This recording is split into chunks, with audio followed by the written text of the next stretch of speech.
the tune, I Hear Music, is on the tip of your tongue, and in all probability you recognise the touch of Nat King Cole at the piano. But if you didn't already know who the subject of this week's programme was, could you have named the man who wrote it? Well, Burton Lane is one of those composers, like Harry Warren before him, who's highly thought of among his professional colleagues, and whose music is well known to the public ear, but whose name has somehow failed to register. Perhaps it's not so surprising, really, for there are an awful lot of people who believe that outside the work of a few, like Gershwin and Porter and maybe Lennon and McCartney, popular music just happens. Bing Crosby or Frank Sinatra or Peggy Lee open their mouths and songs come out to an accompaniment provided by musicians who know instinctively what to play. Well, paradoxically, it may even be a credit to the man who wrote Too Late Now and Old Devil Moon and On a Clear Day to be so little known for having done so. It somehow emphasises the apparently communal ownership of all truly popular music. But in the beginning is a composer, and composers have to begin somewhere. My father was a great fan of popular music, and I remember one day he went out and bought a copy of some song that was a current hit at the time, and I was just learning how to play piano and learning how to read, and I put the sheet of music up on the piano and started to play and hit a wrong chord. And this wrong chord led me to another chord and to another one, and suddenly I ended up playing something that had nothing to do with the sheet music that was in front of me. And I realized then that I had written something. It wasn't very good. And I shouldn't say it wasn't very good, it was terrible. But it was the first time that I discovered that I could write something.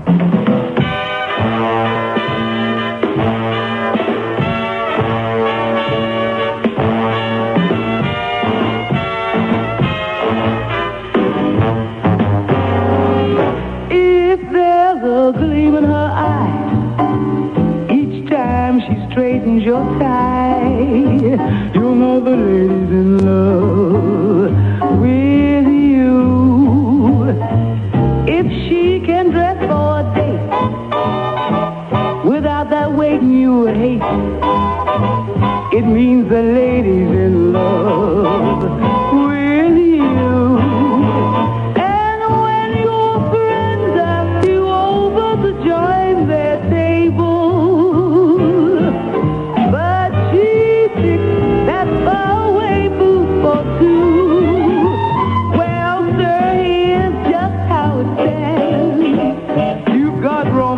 on your hands, because the lady's in love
with The Lady's in Love with You, lyric by Frank Lesser and a Burton Lane composition.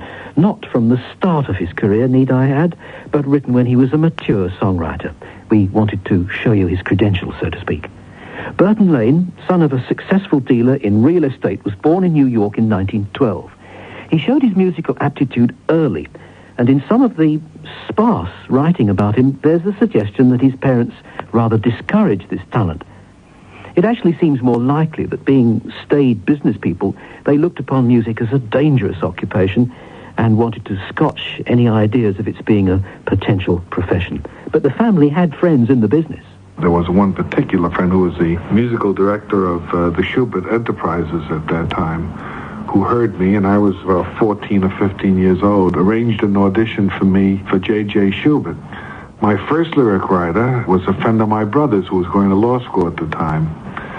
And we had written some songs, and we had this audition with J.J. Schubert, who signed us up to do a Greenwich Village Follies. And I was 15 years old, and I think this friend of my brother's was about 19 or 20.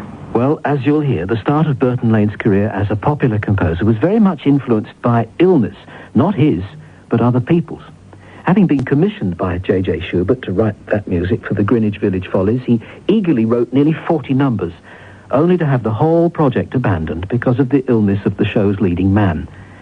He clung tenaciously to show business, however, by joining a music publisher as a demonstration pianist. He was still at school mind, so he only did it part-time.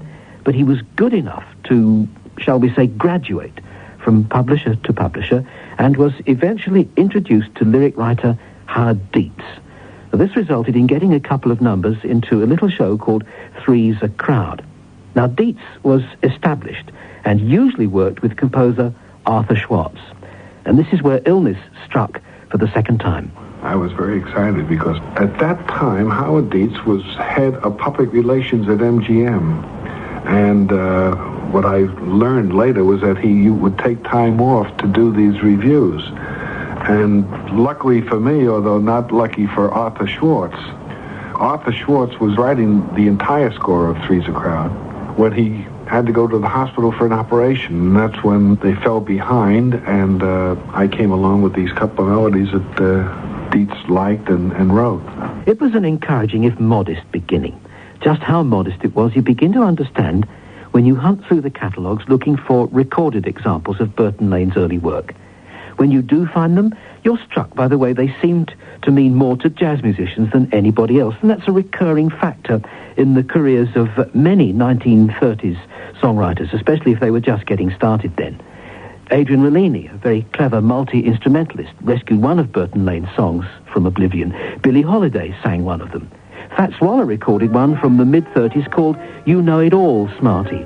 But by then, Burton Lane was nibbling at Hollywood, and there was a version by the star of the picture it was written for, Bing Crosby. Oh, Smarty, though I'm not quite as smart as you, I could teach you just a thing or two. Smarty, Smarty, don't you know that you should hold me tight?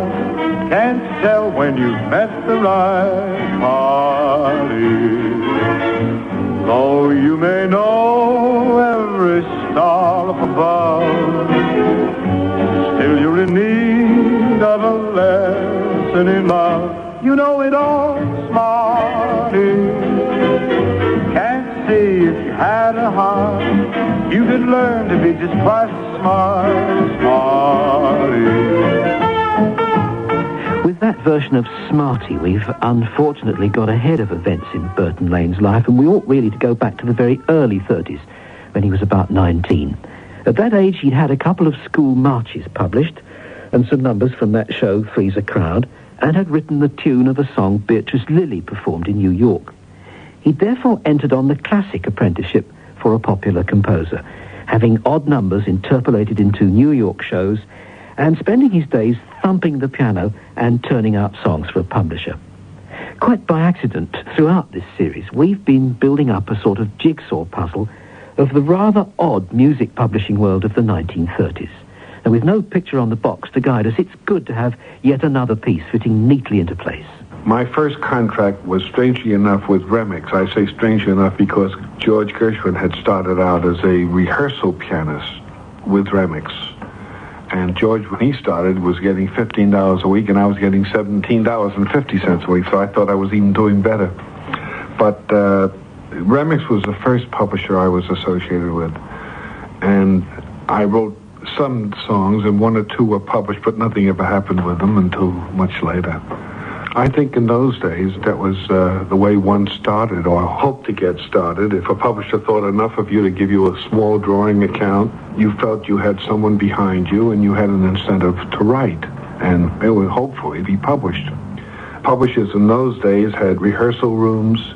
Performers used to come in, songwriters would play their songs for the artists, and there were song pluggers, and there was a kind of an atmosphere of working together to try to get songs started. Publishers were much more active in those days in trying to get songs started than they are today. And today there are publishers' offices without rehearsal rooms. The same activity doesn't take place today as it did then. It may have been a ruthlessly commercial world, but at this distance there's something attractive about what seems to have been the clubby climate of old-time Tin Pan Alley. And Burton Lane was part of it, and its Hollywood equivalent, for a surprisingly long time. It was his introduction to Hollywood which actually gave him his first really big hit. My partner and I was working at that time with Harold Adamson, had been sent to California on a 6-week gamble to see if we could get connected doing songs for films. And actually, through a fluke, during a social evening, we played a song which we had just completed. And it turned out that a friend of my brother's, who was one of the authors of a picture called Dancing Lady, and they were in desperate need of just the kind of a song we were looking for. And he arranged for us to play the song the following day for the producer, who was David Selznick. They bought the song, and they bought 2 other pieces of material which we had written. Everything I Have Is Yours became sort of the theme song of the picture, although the picture was called Dancing Lady, and there had been a song written by Dorothy Fields and Jimmy McHugh called My Dancing Lady. Everything I Have Is Yours was put into a situation. The scene was Fran Chartone and Joan Crawford dancing together, and there's a band playing and a singer singing the song. And the director came up to me and said, "Isn't there something we can put in the song for Joan Crawford? Because she's really not a part of the number except that she's dancing by." Now the song went, "Everything I have is yours, you're part of me." And I wrote a little fill-in, which became actually a part of the song. Da-da-dum, da-da-da-dum. A little hum like that. And that was the part that Joan Crawford did. So as she went by, he sang, "Everything I have is yours, you're part of me," and she went, da-da-dum, da-da-da-dum. Well, that may have worked fine in the picture, but it did nothing for the number purely as a song, which appears to have had to wait some years before it turned into that elusive thing, a big hit. Now, Billy Eckstine was the man who did the trick. Everything I have is yours, you're part of me.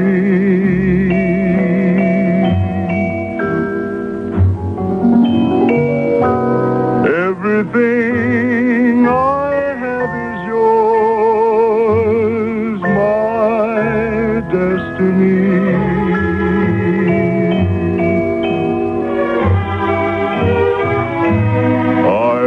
Gladly give the sun to you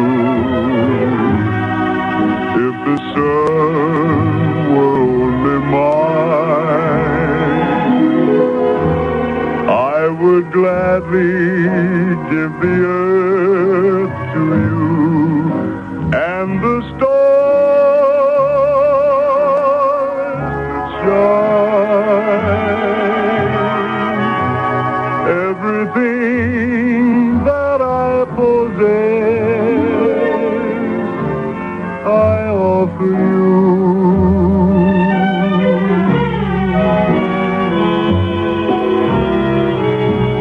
Let my dream of happiness come true.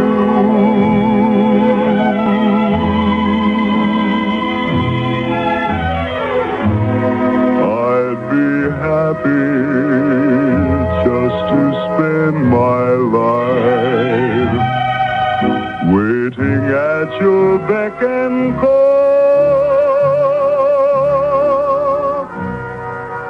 Everything I have is yours, my life, my all.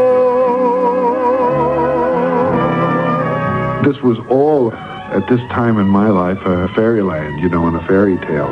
We had been sent out by a publisher on a gamble, and I think it was a week later or 2 weeks later, I'm at MGM, and production is going ahead on things that we had written, never anticipating that we'd get involved in a production like this.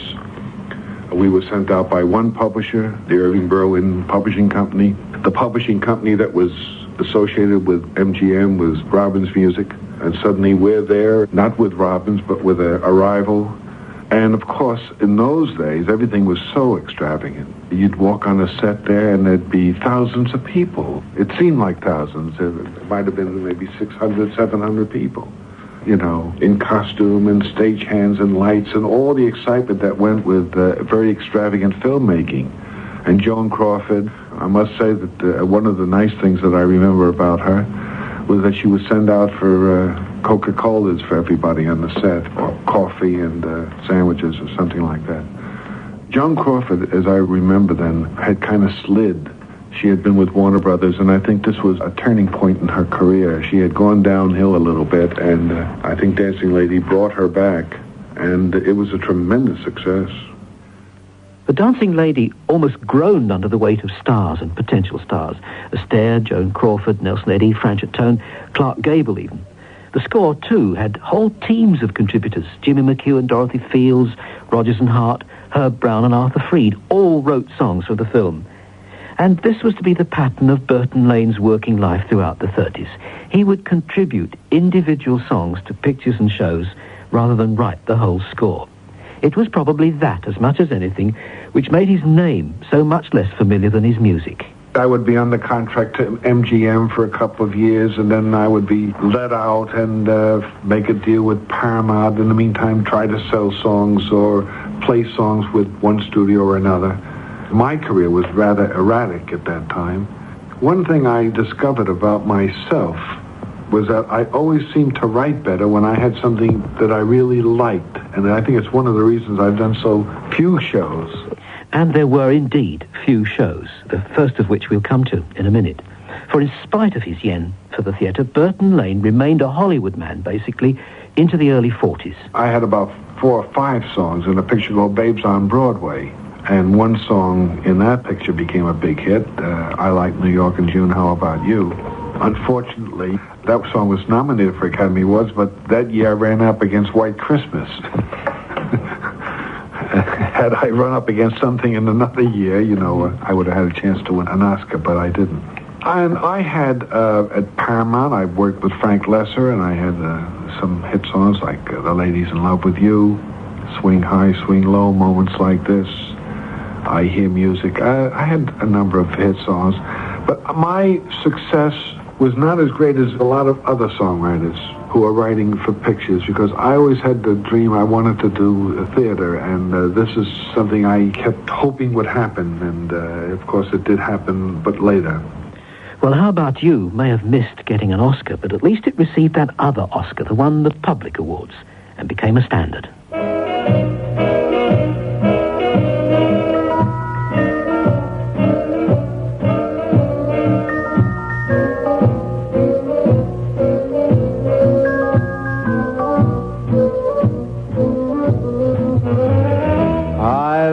New York in June. How about you?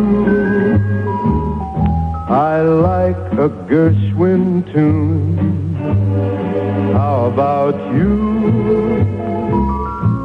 I love a fireside when a storm is due. I like potato chips, moonlight, motor trips.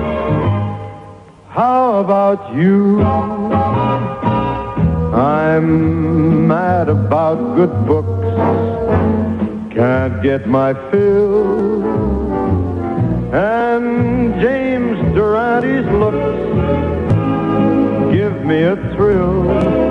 Holding hands in the movie show when all the lights are low may not be new, but I like it.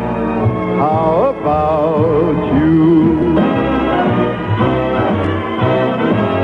I like New York in June. How about you? I like a Gershwin tune. you. I love a fireside when a storm is due.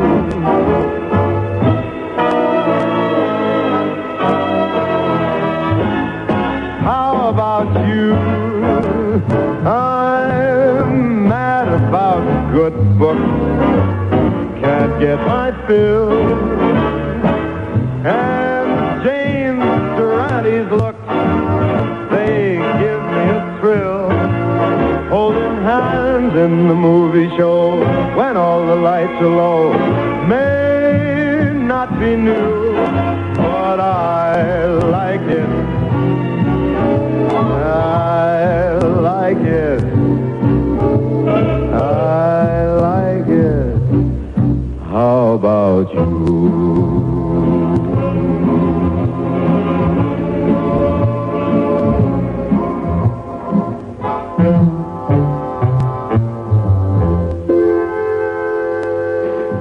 Frank Sinatra, practically a resident singer in this series with How About You, a Burton Lane Yip Harburg song written in 1941. Now, that was not long after Burton Lane's first full Broadway score. For Al Jolson's farewell Broadway show, Hold On To Your Hats. Love is a lovely thing. Love is a breath of spring. Love is a magic crown. But don't let it get you down. Give it a little whirl. Show it a little care. Get it into your heart, but baby, don't let it get into your hair. Hand it a big hello. Give it a swell farewell. What if it doesn't last forever? Better a little now than never. Shout it around the town, but don't let it get you down. Love is a lovely thing. Love is a thing we sing. Love is a star we steer. But don't let it strip your gear. Love is a song by Kern. Love is a waltz by Strauss. Is there a sweeter song in heaven? Is there a doctor in the house? Love is a gypsy call. Love is the world and all. Why is it such a strange illusion? Maybe it needs a blood transfusion. Love is a wedding gown, but don't let him zip it down. It was a fun show. No attempts to be artistic, but it was a good commercial show. And this was the first important score that I had done. I got wonderful reviews from the critics. And I think within 2 weeks or 3 weeks after the show opened, ASCAP songs went off radio. It was a whole year that nothing was heard, and it was a pretty awful thing to have happen when you just had a new musical show open on Broadway to be banned from being played. But that's exactly what happened, and of course that was the year that the ASCAP and BMI fight began. ASCAP, BMI. Now, what do they sound like? Revolutionary movements? Trade names? Actually, they're part of the machinery by which songwriters get their wages. You see, they rely on royalties, a little percentage of the price of each record sold, a percentage of the price of sheet music. They're also theoretically supposed to get a little something every time one of their works is performed. The bigger the estimated audience, the larger the sum. So it stands to reason that in the early 40s, the performance of songs over the radio, whether live or on record, for which the networks had to pay, was the origin of many a smart apartment and many a private swimming pool. The American Society of Authors, Composers and Publishers, as ASCAP, was the body which collected and redistributed the fees in the United States. And in the early 40s, it decided to up the money. The broadcasting networks refused to pay and retaliated by banning the playing of ASCAP material. Well, since there wasn't much else, it meant that American radio listeners lived on a diet of Jeannie with the light brown hair and a lot of obscure country music. But imagine what it must have been like to have written your first important full stage score only to find that the music from it couldn't be played over the radio. Luckily, that didn't mean that it couldn't be recorded, though it still meant that by the time any records containing songs from the show could be broadcast, the impetus of any good reviews had been largely lost. This was one of the numbers from that show, recorded by a young singer who happened to be around at the time.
Dorsey's Orchestra with vocal refrain by Frank Sinatra, 1940.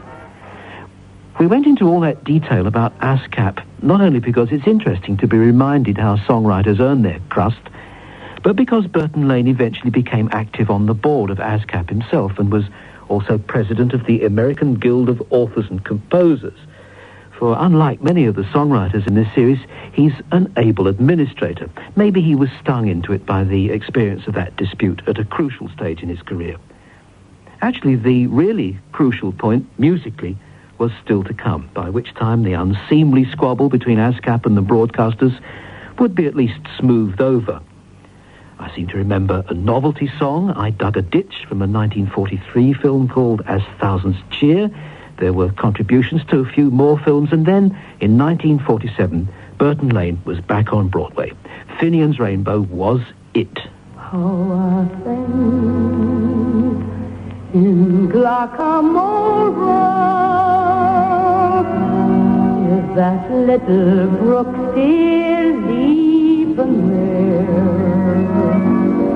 Does it still run down to Donegal through Killybeck, Kilkerry and Kildare? How are things in Glockamora? Is that willow tree still weeping there? Does that lad here with a twinkling eye come whistling by? And does he walk away sad and dreamy there, not to see me there? So I ask each weeping willow and each brook along the way, and each lad that comes up with him to Rahileh. How are things in Glasgow?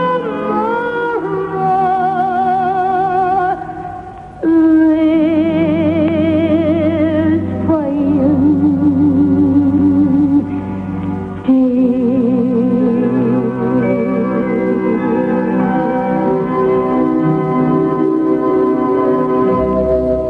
Finians, for its day, was a very inexpensive musical to put on. The reason being that it was practically a one-set show. It was the most challenging assignment I had ever had, and it was a show that put me over the top. Apparently, I did a successful job on that score, and out of 11 songs, I think there are 7 or 8 standards. So that did a great deal for my reputation and for my career, no question about that. It was a challenging show to do because some of the more experienced people in the theater at that time said, gee, you know, it sounds very exciting, except how can you mix social significance and fantasy and satire? Satire is something that closes on Saturday night. That was a phrase I think George Kaufman made famous. Finians was a labor of love. It was a show that we all believed in very, very much and believed in what it had to say, and the audience welcomed it. And I think that kind of a show would always be successful if it had that kind of imagination and was as good as that show turned out to be.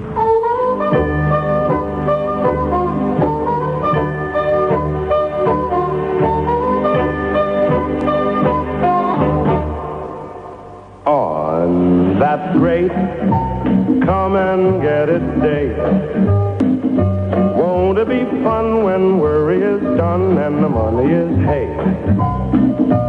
That's the time things will come your way.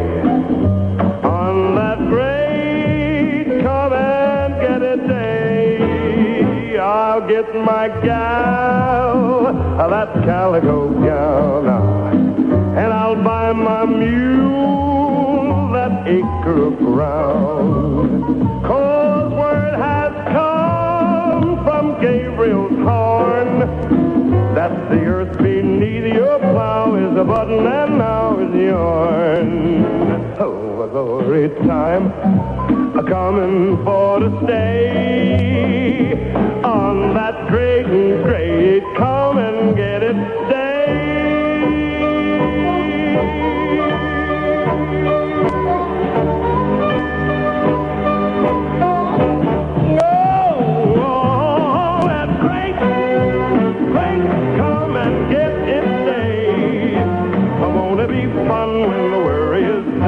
The money is hay. Don't you know that's the time that things will come your way? On that great, great come and get it day, I will get my gal, that calico gal. I will buy my mule that acre of ground. 'Cause word has come from Gabriel's horn that the earth beneath your plow is a button and now it's yourn. Glory time coming for to stay on that great, great come and get it and keep it and share it. Great, great come and get it.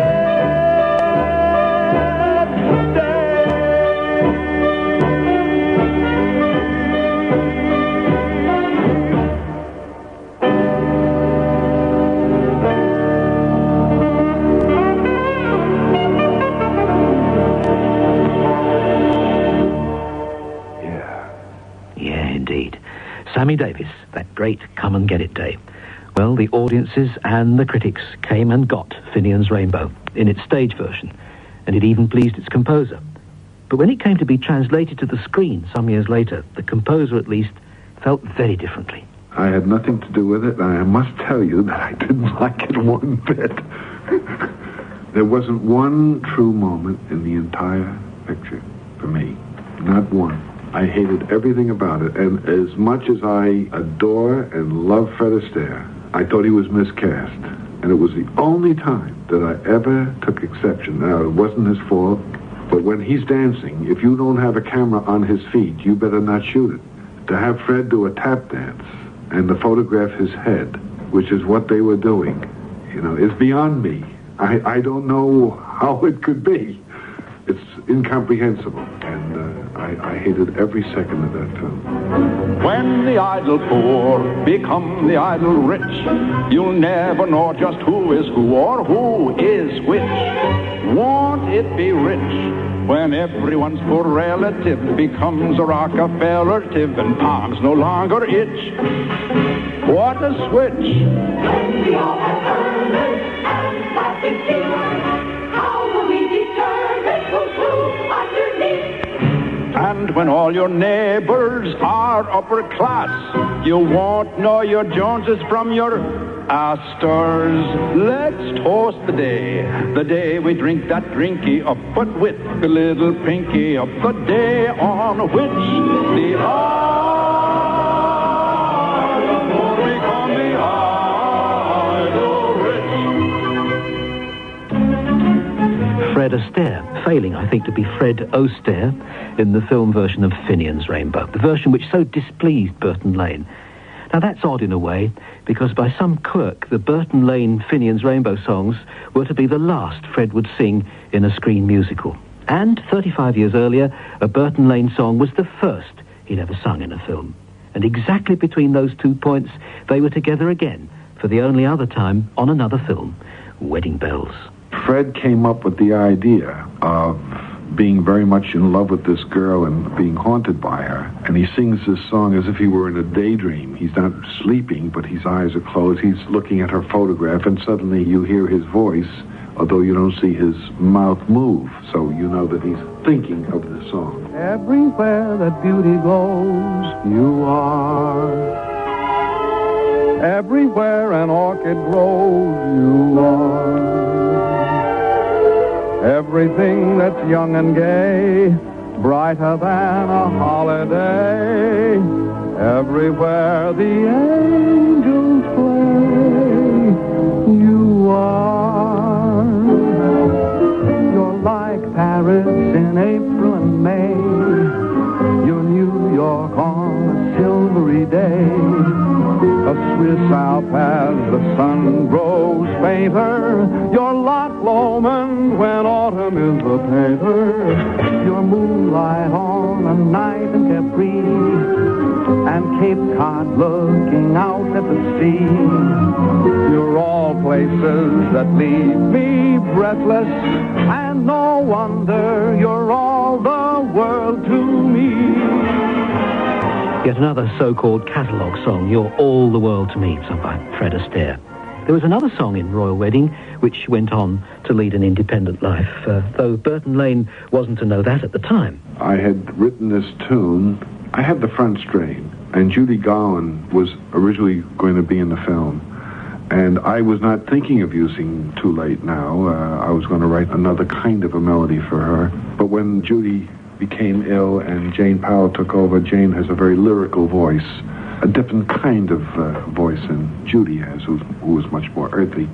I decided I thought this tune would work, and I suggested it to Alan, who liked it very much, and I said, all right, I'll finish it up. So I went home and I wrote the middle strain, and I must say there was a very unusual development of the middle strain, and most musicians have responded to it very quickly. It's a lovely change of harmony and a melodic line. And I remember playing it for Fred, who kind of said, my God, where did you find that note? You know, he's that kind of a person. Too late now to forget your smile.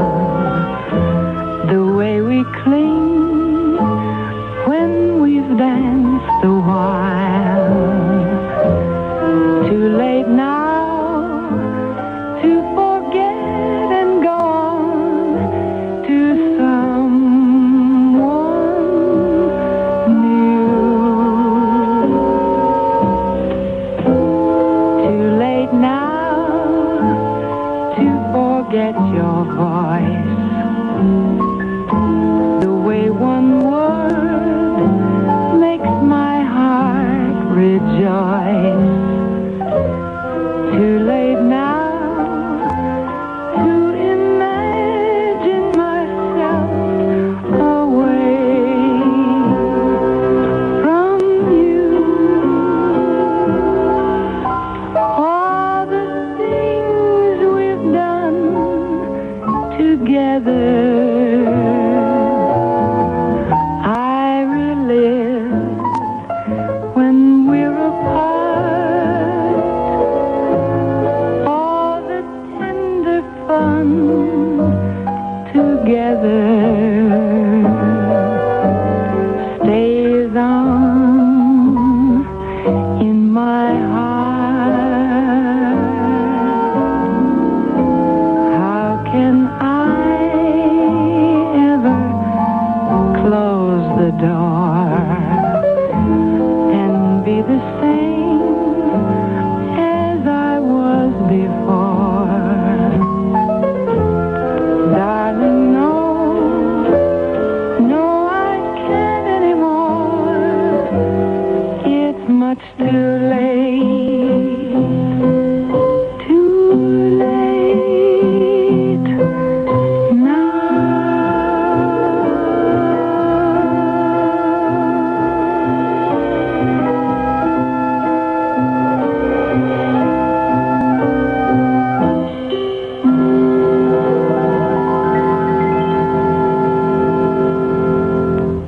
Too Late Now, a musician's melody, just the thing for a musician singer, Peggy Lee. And that came from Wedding Bells. It'll give you some idea of the way Burton Lane's main output of songs has been concentrated into a few short bursts if I tell you that in his official catalogue of published compositions, only 11 titles appear between Wedding Bells in 1951 and On a Clear Day in 1965. There are unpublished ones as well, of course, including a complete score with Andre Previn. But from the public point of view, the body of his work is relatively small during that period. It's almost as though he was saving himself up for that next big effort.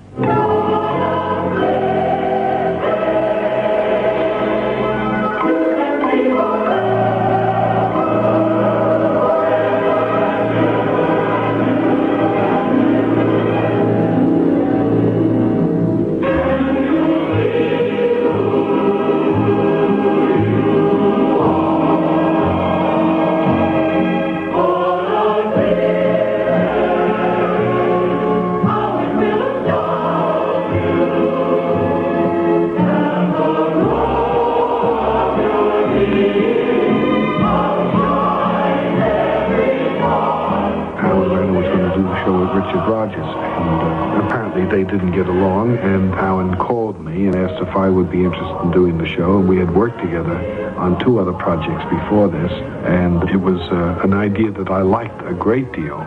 The character of this girl who had ESP and who had lived life in another time. It was a very good idea. I was never happy with the way it was developed. I thought that Alan did not fulfill the promise of the idea. But we were lucky in doing this show in that we had 3 songs to come out.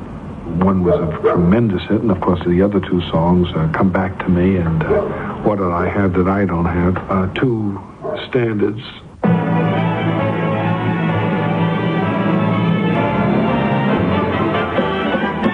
Hear my voice where you are. Take a train, steal a car, hop a freight, grab a star.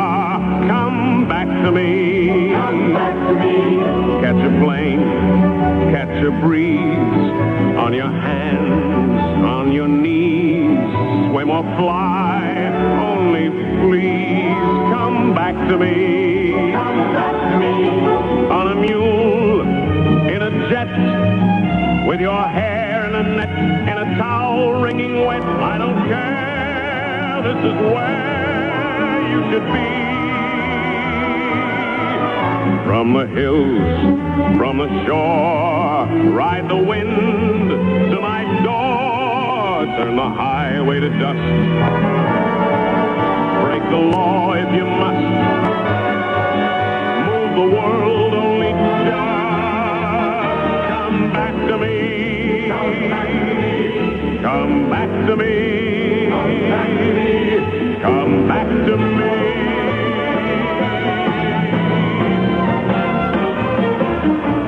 Blast your hide, hear me call. Must I fight City Hall? Here and now, damn it all. Come back to me. Come back to me. What on earth must I do? Scream and yell till I'm blue. Curse your soul, when will you come back to me? Have you gone to the moon or the corner saloon and to rack and to room, mademoiselle? Where in hell can you be? In a crate, in a trunk, on a horse, on a drunk, in a Rolls or a van, wrapped in mink or saran, any way that you can. Come back to me. Come back to me. Come back to me. As you might have gathered, that's called Come Back to Me from On a Clear Day. Words by Alan Lerner, sung there by Robert Goulet. Now, by the mid-60s, the Hollywood musical was in decline, but obviously a thumping big stage success like On a Clear Day couldn't be ignored, and the show was duly transferred to the screen. As far as the composer's concerned, once again, they needn't have bothered. I've never had luck in having a show that I worked on become a good movie. This has been a little bit heartbreaking to me. Finians could have been a marvelous picture, but it was so terrible. I hated every second of it, and I didn't like Clear Day. I thought, again, that also could have been a lot better than it was. So I've never had the luck of having a show become a good film. One of the intriguing things about On a Clear Day is the way it vindicated the big fat ballad, the way it succeeded with a score which was completely alien to the style of ordinary pop music current at that time. None of the songs were written in the vein of what one would consider in. But I think this is what a writer must do in any period that he's living in. I think he's got to be true to what he can do best and do it and hope that because it is good, that it will survive. I wouldn't write this way if I were writing popular songs, though. I wouldn't have a chance. I feel the only way I have a chance to break through with the kind of writing I do is in the theater. A song like On a Clear Day, for instance, if it hadn't been in the show, you'd never have heard of it. There wouldn't have been a recording of it. Nothing would have happened. We never had one recording which I could say that was a big hit recording, although we've ended up having, 500 recordings of the song. But the song didn't become a hit immediately. Even when the show was playing, it took a little while. Now, you take a song that hasn't got the help of a show playing on Broadway. Once you do a record, that's it. If you're not lucky enough to get a good record the first time out, forget the song. It's not going to happen. That's today's market. On a clear day, rise and look around, and you'll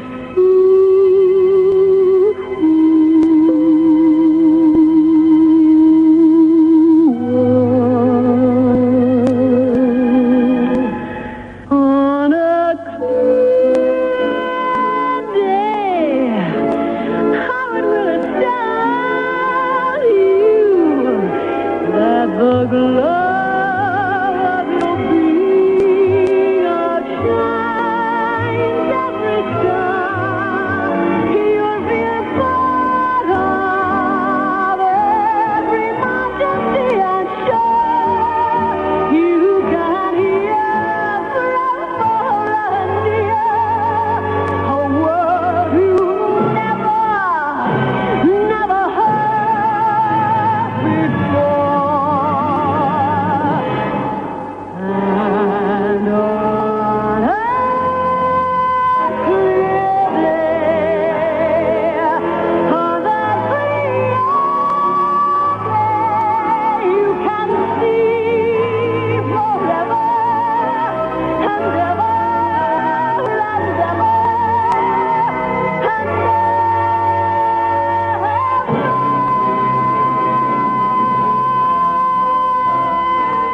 Barbra Streisand, On a Clear Day, which, according to its composer, on account of the climate of the business at the time, succeeded only because it came from a hit show. Before, when I was starting out, I don't think that the publishers were dictating taste. They published all kinds of songs. A typical program for a publisher at a particular moment was he'd have a ballad, he'd have a rhythm song, and he'd have a novelty. And those are the three kinds of songs he would publish at one time, figuring he could get a market, that one song would not interfere with the other. Now, if the ballad failed, he'd get another ballad. Or if it was a success and the novelty failed, he'd get another novelty. Now, that's not manipulating taste. What he's doing is picking the songs he likes. That's true. Every song that's written isn't published. Someone has to like it first. But today, that kind of thing doesn't happen. If I were to bring a song into a publisher, he would take that song to a record company. If he couldn't get a record for any reason, then you have to forget the song. He couldn't do anything with it. Years ago, he would get performances on the song from bands, from singers, from vaudeville, nightclubs. He would start a song with those kind of performances. Then when the song started to cause a demand, people would go into a music store and say, do you have a copy of this or have a copy of that? Then they would get the recordings. But today it starts with a record. And if you don't get the record, you're not in business. I looked at you and suddenly something in your eyes I see soon begins bewitching me. It's that old devil moon that you stole from the sky. It's that old devil moon deep in your eyes. You and your glance make this romance not the handle. Stars in the night blaze in their light, can't hold the candle. You razzle dazzle, you got me flying high and wide on a magic carpet ride full of butterflies inside. I wanna cry, wanna croon, wanna laugh like a loon. It's that old devil moon deep in your eyes. I think I'm free as a dove. Old devil moon deep in your eyes blinds me with love.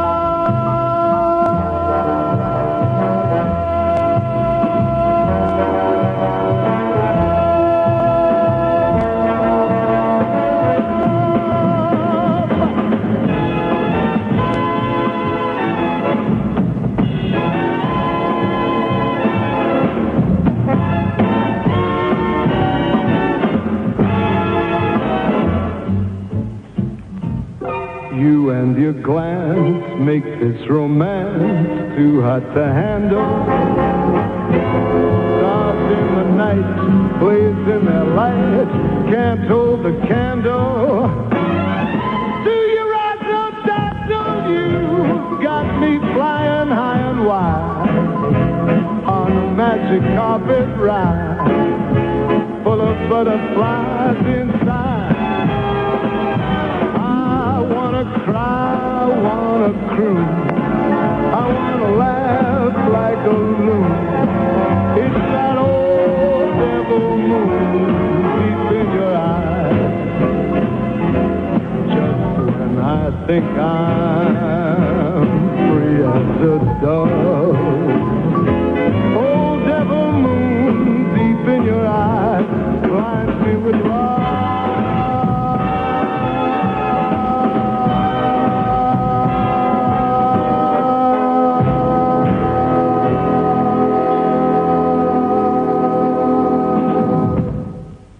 Burton Lane was today's songwriter. It was written and presented by Peter Clayton and produced by John Billingham. Next week, Harry Warren in The Songwriters.